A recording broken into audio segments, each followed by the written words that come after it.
final episode review. Might do a longer review later. Yeah, I might do like a video talking about the whole anime, right?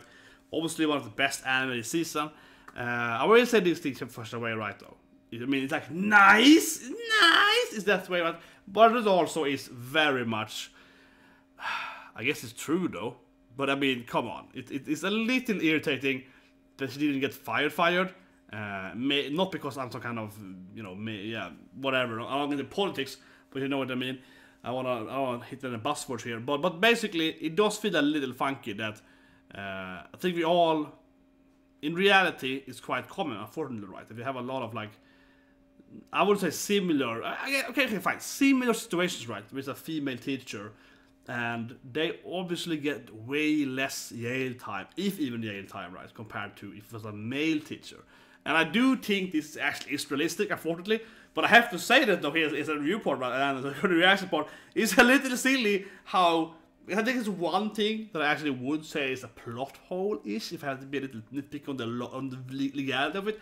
And it's not that the teachers would be like, oh, what a horrible woman she is, we better, you know, Yale her. Because everyone is probably like, oh, whatever, he wanted it. Yes, everyone is like, the boy wanted to score, so no one really cares, right?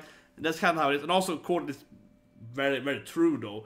Not just for this anime, but also mostly true in reality, that usually the teenage boy do want to do it, right? Not all the time, but sometimes. Still, of course, that is, of course, a predator. I smell of Law and Order, so I love Law and Order in every episode of SCV, right? So I'm like, it's a predator, though. But you know how it is, right? Yeah, so it's a little funky that because she's a female teacher, they seem to be like, whatever, this is transferred to another school. Like, she won't ever seduce another student at that school? Who knows? Yeah, like, they send her away. Yes, it feels a little bit like maybe you should call the cops. Or at least, maybe not like, you know, okay, maybe not Yale her then, but at least don't let her work with other students, because isn't she, you know, like endangering them? Whatever. I think the biggest issue, though, that is a big issue, but other issue we have to say between I mean, I had to say it, right?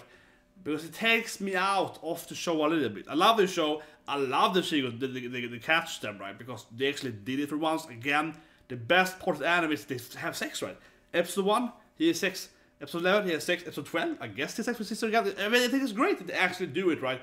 I've seen pretty much every horror anime out there. I'm a big horror fan, and all the romance anime and so on. I watch a lot of shows, and they just never really want to do it. Even an anime like, what's it called now again? BHG Kaita, Yamada's First Time, where it's about a female main character, female main character, and her goal is like Barney Stinson to have sex with 100 males. That's the goal, the premise of the anime, right?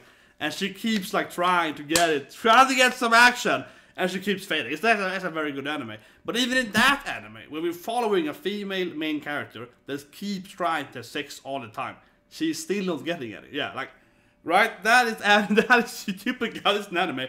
Or for example, Socks, right? The anime about censoring all, you know, all not stuff, where the female main character is running around with pants and head and so on. You know, and in that anime, she keeps, I don't know, sexualizing everything. Look at the opening anime. She's like, oh, look at me, you know, cleaning this pipe. It's like doing it, yeah. She keeps being like that constantly, right? Still, they never actually, you know, this is the main character. Which makes no sense whatsoever that they just don't do it also during her, like, you know, exploring what it means to be, you know, yeah, horny. So that's very weird, right?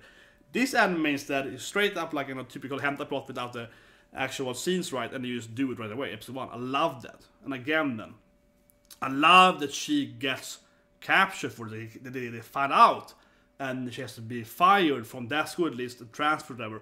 I love that. It makes it feel so much more realistic. It's like, yeah, and the other thing, it is realistic that the female teacher gets away with no problem. So it is realistic, but it still has to be said. It's like, man, it's kind of irritating. But one thing, though, just mentioned that, which I do find a little plot hole-ish, and I stand by saying that, because it makes no sense to me, is that he didn't know about it. And what I mean with that isn't that she didn't tell him, because obviously Hina is a weak woman, as she said herself, she's very weak and she's a coward. Yeah, I'm Team Rue. Screw you guys! No, it's like, she did say herself though, she was weak, right? So, that she didn't tell him, that is absolutely good writing, because she is, that's her character. So it makes sense, like that's completely fine. But why didn't anyone else talk to him, right? The problem is, right, that if you're gonna assume that this, male student wanted to sleep with his teacher, and you probably would, as a principal, he's like, this thing again. Yeah, he's like, I've been over this before. That's probably the principal in this anime world list, where it's kind of a hentai plot, and that's probably common, right? But if I was his perspective as a principal, I would still have to ask, okay, so you were saying he wanted it, and yada yada, that's why you should go to Yale, and so on and so forth. So even if you kind of agree with that okay, like wherever he was a willing, participant, or so on, let's not Yale her, you will still have to talk to him to at least establish if, she's lying. Because if you're the principal again, right, you could be like, man, maybe she, hard, manipulated him. Maybe she's a complete, crazy, deranged, psychotic yandere. You know what I mean, right? Yeah. That, as the principal, you would have to assume that before I talk to the boy, I can't just trust anything this woman tells me, right? It's probably true that he wanted it, but I have to at least talk to him and ask him what he feels, right? And then after he then would have to defend, of course, he would say, oh, I love her, don't hurt, don't fire her. He'd be like, okay, you're fine, we just transfer her. Like, that would have been like the 10 million times more, a serious plot, right? Where he actually is like talking to Natsou. Then Natsou, of course, finds out that she can, what, you transfer my Hina-san?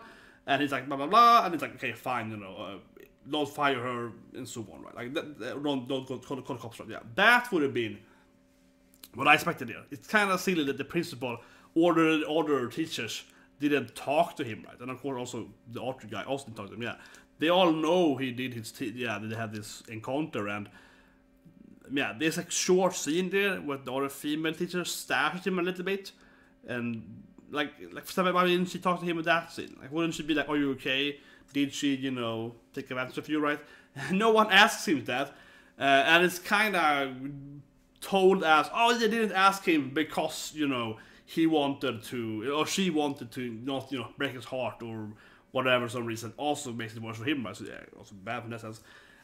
Well, she feels weird, right? They shouldn't take her for granted, or like her. They shouldn't take what she said for granted as truth, right? They should be like, maybe talk to the boy before we, you send her off as not a very bad criminal in that sense. Because otherwise, yeah, it's very realistic that the female teacher usually gets, away from getting jail time and so on, as in reality, right? But that is usually done because the boy sounds like, but I love her. Yeah, I wanted to do it. It's my fault. I just yeah.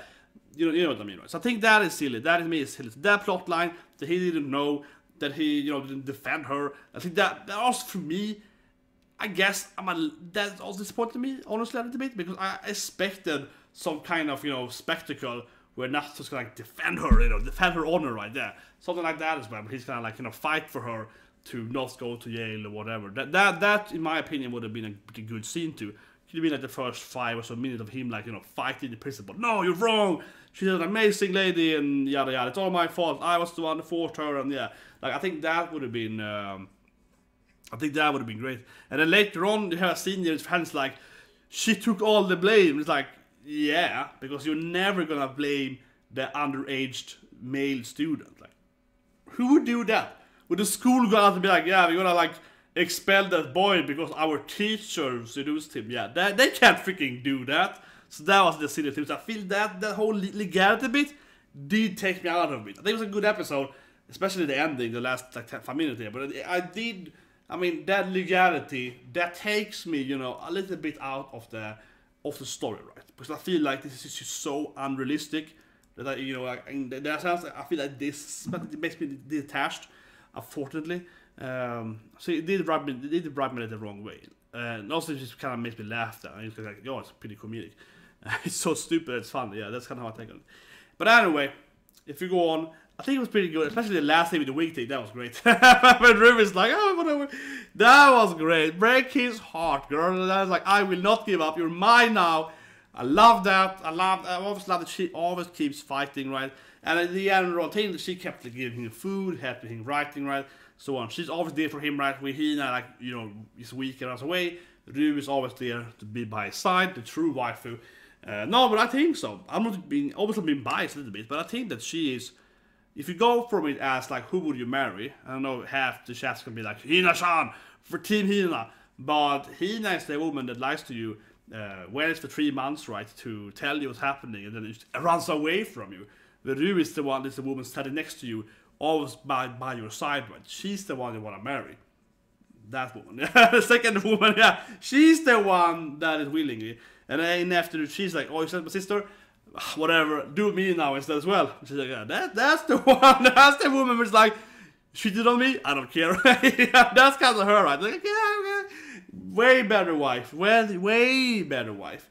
Hina might be the best girl, but I think that Ru is the best wife by far, in my opinion. But I think that's kind of objectively true, just from how she's actually acting, right? Whatever. Let's just get the war going there. But that's my take on it. By far, that she's way better wife than Hina. Way better. But generally, the other thing that was funny. I think there's gonna be more of that probably in the ongoing thing and so on. Now then, I know I talked mostly about the legality, but it did rub me the wrong way. I'm sorry. The first 5 minutes, it rubbed me the wrong way. And then it's all sad, and it's just kind of depressing.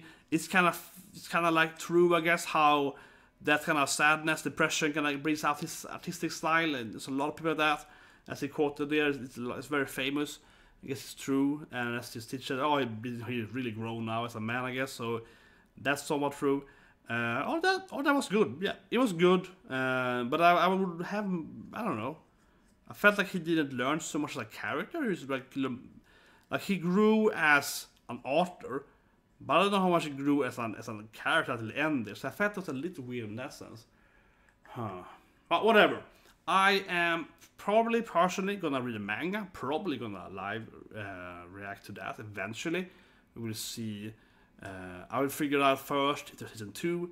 When I like an anime, I'm going to read the manga, right? If there's no season 2. So this anime probably won't have season 2. I lost for a few years, right? Probably. So I am probably gonna read the manga. But first, I should read the manga like from the beginning, probably, just to see what they skipped over and so on. I usually do that, and then maybe streaming after that, because if I stream like the first, I don't know, 50 chapters, which is I have read most of it because I've seen the anime. That might be boring. Anyway, yeah. So leave a comment below, talking about that. How do you think if I should read it or not? Should I read it from the beginning? Probably right, should I stream that? And so on. And unless you know season 2 is coming and so on, but I don't think so, right? So I'm probably gonna do like a read on maybe like a Sunday or Saturday when I have time. Or it's not that many chapters, I guess. 150 or so, right? I think after 180, I think, but like minus the anime. Might not be that many chapters. Could probably done in a few hours, right? I'll see about it, but yeah, I mean, obviously, if you're gonna go and read like a One Piece, the whole manga, it's like, oh, I see you guys in 10-hour live stream at least. I have a day of reading that, right? Yeah, that is way too much to read. But something like 100 or so chapters, you can read in a few hours, depending, of course, how much quality. It's like a Bleach chapter, you can read in like a minute. So you can read like half Bleach in like an hour. It's so little storyline, but it's like a drama manga, right? So it might be kind of meaty pages. We'll see, you have to plan out, I guess, so kind of, if people are interested. Anyway, hope you liked all the live reaction reviews, so on, of course, it's spicy, domestic Kanojo. Now we're going into the final episode of Something Every Day with Asuka then about the attractive gal character. It's going to be mainly just trash, right? The anime is so trash, and I mean in a good way, but also pretty bad. It's like both bad and trash. It's absurdly sexualized, but I love gal characters. Love them. So that's going to be fun, at least, seeing a masked oppai gal. So anyway, see you guys soon. Hope at the review. Otherwise, tomorrow, of course, is the final of Kaguya-sama, right? The best anime. Man, Kaguya-sama. I'm going to die when that is over. Anyways, have a good day, and I'll see you.